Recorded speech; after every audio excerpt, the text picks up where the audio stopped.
안녕하십니까, 강시혁 변호사입니다. 베네수엘라의 마두로가 축출됐습니다.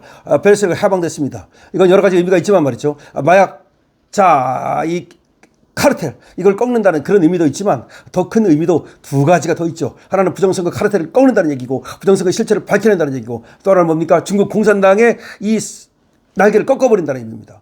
중국 공산당이 말이죠, 이 남미를 통해 가지고 자기들의 패권을 갖다가 이 전 세계로 이를 펼쳤거든요. 그런데 이번에 그야말로 베네수엘라가 중국 공산당의 이 남미 전진기지였는데, 이 전진기지를 갖다가 완전히 깨부셔버린 거다, 이런 의미를 갖는 거고, 그 다음에 마약 카르텔의 여기가 하나의 온상이었는데 여기를 깨부신 거라는 얘기고, 여기가 부정선거의 또 온상이었는데 여기를 갖다 깨부셨다는 겁니다. 왜 부정선거의 온상인지를 쉽게 말씀드릴게요. 이름들은 좌파잖아요. 그러니까 계속 해먹고 싶잖아요. 그러니까 이걸 갖다가 부정선거를 해서 계속 집권하는 거야. 원래가 이 마두로가 2013년에 부정선거로 이름이 당선이 됐어요. 그러면 지만 당선되면 거기서 끝내야 되는데 이걸 팔아먹은 거야, 부정선거 기술을. 부정선거 기술을 전 세계로 팔아먹은 거야. 부정선거 장사를 했단 말이야. 이 시기에 마약 장사하는데 멈춰야 되는데 부정선거 장사까지 해가지고서 이 트럼프를 떨어지게 만들었단 말이야. 그러니까 트럼프가 빡쳤단 말이야.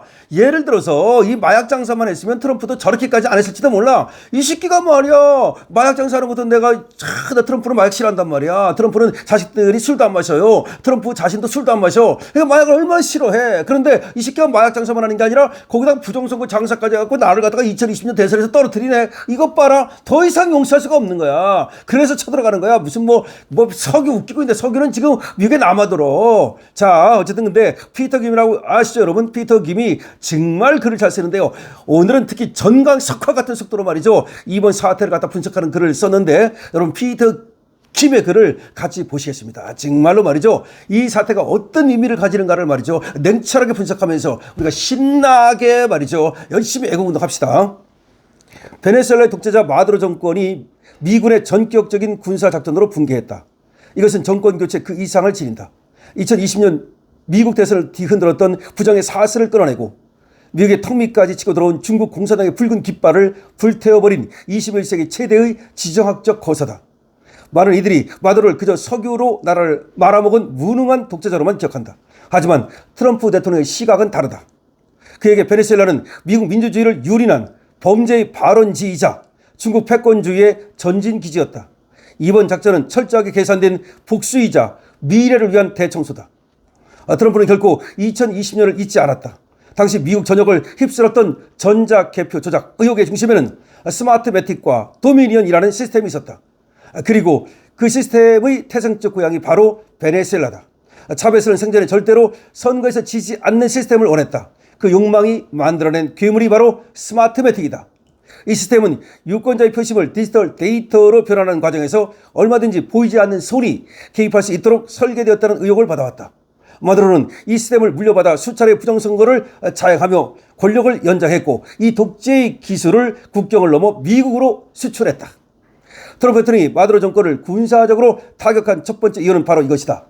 선거 부정의 소스코드가 숨겨진 본거지를 물리적으로 제거하는 것. 해커를 잡으려면 해커의 서버실을 급습해야 하듯 미국 민주주의를 위협하는 조작 시스템의 뿌리를 뽑기 위해서 베네수엘라라는 숙주를 제거한 것이다. 부정선거의 숙주를 제거한 것이다.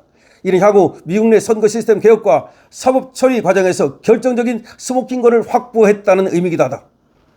중국 공산당의 미주 침투 루트 차단이라는 의미를 갖는다.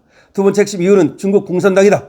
시진핑은 1대1로 전략의 일환으로 라틴 아메리카를 미국의 포위망을 뚫는 핵심 거점으로 삼았다. 그 중심에 베네수엘라가 있었다. 1대1로 여기서 베네수엘라가 중남미의 중심지였다. 중국은 마두로 정권에 수백억 달러의 차관을 제공했다. 그 대가로 베네수엘라의 석유 개발권을 헐값에 넘겨받았고 항만과 통신 인프라를 장악했다. 베네수엘라는 사실상 중국의 경제 식민지이자 미국 본토를 겨냥한 중국의 군사 첩보기지 역할을 해왔다. 마두로 정권이 국제사회의 제재 속에서도 끈질기게 버틸 수 있었던 유일한 생명줄이 바로 베네수엘라 석유를 담보로 한 중국의 현금이었다. 트럼프 대통령의 이번 작전은 시진핑의 명치에 꽂은 치명타다. 마두로 정권의 붕괴로 중국이 쏟아부은 천문학적인 자금은 휴지 조각이 되었다. 더 중요한 것은 남미의 좌파 독재 정권들이 믿고 의지하던 중국이라는 뒷배가 미국의 물리력 앞에서는 아무런 힘을 쓰지 못한다는 사실이 증명되었다는 점이다. 이는 베네수엘라를 넘어 브라질, 칠레 등 남미 전체에 퍼진 친중 벨트에 보내는 강력한 경고장이다. 미국의 뒷마당에서 중국 깃발을 내리지 않으면 그 다음은 너희 차례다. 세 번째 이유는 마약이다. 마두로 정권은 국가 자체가 거대한 마약 카르텔이었다. 콜롬비아의 무장혁명군과 결탁해 코카인을 생산하고 이를 멕시코를 거쳐 미국으로 유통하며 막대한 비자금을 조성했다. 이 거문들은 다시 반미 테러리스트 지원과 부정선거 자금으로 흘러들어갔다. 트럼프 대통령은 국경 장벽 건설과 함께 마약 공급의 원천을 타격하겠다고 공언해왔다.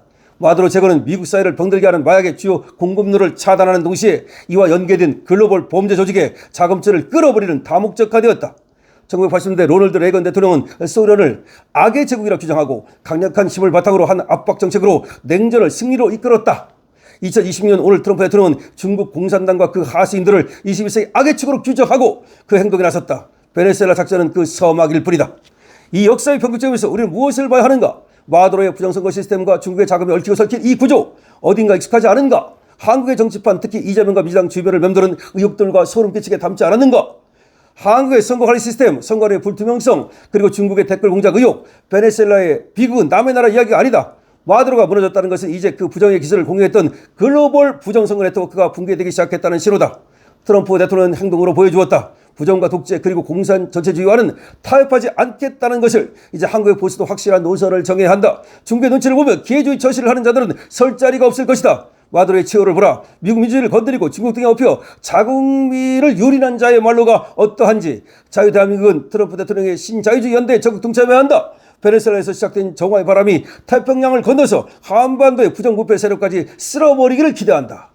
이것이 바로 지금 피터 김의 글입니다.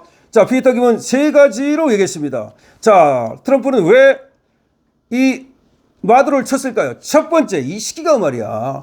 부정선거를 갖다가 수출했다는 거야. 아까도 제가 초반에 말씀을 드렸죠. 이게 심한 부정선거로 당선되는 것도 아니고 전 세계 부정선거를 갖다가 수출했다는 거야. 특히 미국을 갖다가 부정선거로 말이죠. 물들였다는 거야. 이건 인정할 수 없다는 거죠. 두 번째, 이 시기가 말이야. 중국 공산당의 시다바리 역할을 하면서 여기 지금 미국 앞마당에다가 중국의 깃발을 꽂았다는 거야. 따라서 이 시기를 쳐가지고 중국의 깃발을 꺾어버리겠다는, 싹 뽑아버린 거야. 세 번째는 마약인데 이 마약이 그냥 마약이 아니야. 이걸로 돈을 벌었다는 거야. 이걸 돈을 벌어가지고 테러리스트를 갖다가 지원했다는 거야. 그러니까 생각을 해보십시오. 마약으로 어마어마한 돈을 벌고 부정선거로 어마어마한 돈을 벌어가지고 그 돈으로 말이야 악의 세력을 갖다 키우는 그런 역할을 했다는 거야. 따라서 이 자식을 갖다가 확실히 뽑아버리지 않으면 안 되겠다는 생각을 했고, 트럼프는 자기 임기 동안에 이걸 반드시 해야 된다는 생각을 한 거야.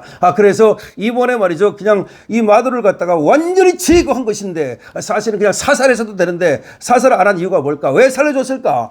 이거는 마두로의 입을 통해서 말이야 부정선거 전체를 파헤치고, 이 마두로의 입을 통해서 이 마약 전체 이 카르텔을 파헤치고, 이 부정선거뿐만 아니라 마약뿐만 아니라 중국 공산당과의 연계 조직을 갖다가 완전히 뿌리 뽑음으로써 중국 공산당이 이 베네수엘라에 어떤 돈을 줬는지, 어떤 자금을 대줬는지, 어떤 역할을 했는지 싸그리 다 알아내가지고 중국 공산당 네 새끼들 말이야 베네수엘라한테 무슨 짓 했다 그래가지고 완전히 중국 공산당 시진핑을 갖다가 꿀리겠다는 얘기가 들어있는 겁니다. 이재명은 내일 시진핑한테 간다 그러죠. 시진핑 가서 무슨 얘기할까? 마두로 잡혔다는데요. 아이고야, 지금 시진핑이가 마두로 잡히면 지금 아주 내 시다바리 가로 잡힌 건데 기분이 나쁠 텐데, 지금 이재명이 갔을 때 밥이나 같이 먹어줄지 모르겠습니다. 여러분 어떻게 생각하십니까? 강신업 TV입니다. 피터 김의 이 글에 대해서 어떻게 생각하시는지 여러분들 댓글 달아주시고요.